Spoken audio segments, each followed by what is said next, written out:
salaamaaleykum suñu mbokk internet yi di ñu suivre suñu mbokk abonné yi ci électricité en wolof TV donc tey dañuy ñëw wax ci réseau électrique donc on va faire une série de vidéos donc épisode 1 bi la vidéo yi on va faire 6 vidéos pour expliquer leen le réseau électrique comme ça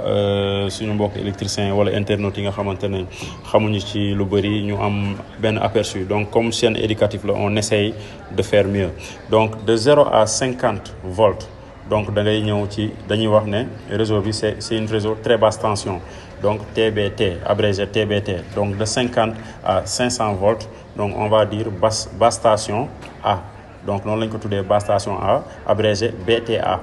donc de 500 volts à 1 kilovolt donc dañ koy tuddee basse station B maanaam BTB donc de 50 à 1 kilovolt donc léegi de 1 kilovolt jëm 50 kilovolts dañ koy tuddee HTA haute tension A donc haute tension A léegi nag au-delà de 50 kilovolts jëm kaw dañ koy tuddee haute tension B HTB donc souvent dañ koy gis donc loolu moom mooy première série